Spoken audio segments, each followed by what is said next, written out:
2 Thessaloniciens. Chapitre 2.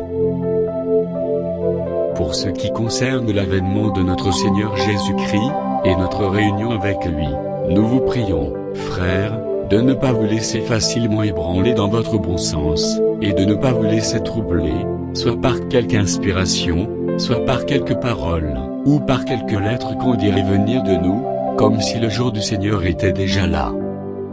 Que personne ne vous séduise d'aucune manière, car il faut que l'apostasie soit arrivée auparavant, et qu'on ait vu paraître l'homme du péché, le fils de la perdition, l'adversaire qui s'élève au-dessus de tout ce qu'on appelle Dieu ou de ce qu'on adore, jusqu'à s'asseoir dans le temple de Dieu, se proclamant lui-même Dieu.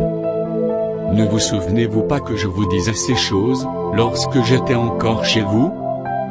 Et maintenant vous savez ce qui le retient, afin qu'il ne paraisse qu'au son temps. Car le mystère de l'iniquité agit déjà, il faut seulement que celui qui le retient encore ait disparu. Et alors paraîtra l'impie, que le Seigneur Jésus détruira par le souffle de sa bouche, et qu'il anéantira par l'éclat de son avènement. L'apparition de cet impie se fera, par la puissance de cet temps, avec toutes sortes de miracles, de signes et de prodiges mensongers, et avec toutes les séductions de l'iniquité, pour ceux qui périssent par ceux qui n'ont pas reçu l'amour de la vérité pour être sauvés.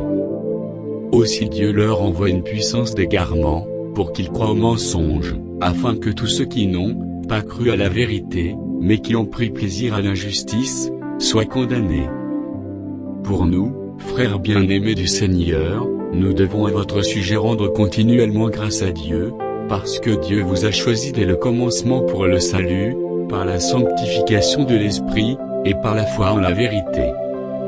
C'est à quoi il vous a appelé par notre évangile, pour que vous possédiez la gloire de notre Seigneur Jésus-Christ. Ainsi donc, frères, demeurez fermes, et retenez les instructions que vous avez reçues, soit par notre parole, soit par notre lettre. Que notre Seigneur Jésus-Christ lui-même, et Dieu notre Père, qui nous a aimés, et qui nous a donné par sa grâce une consolation éternelle et une bonne espérance, console vos cœurs, et vous affermisse en toute bonne œuvre et en toute bonne parole.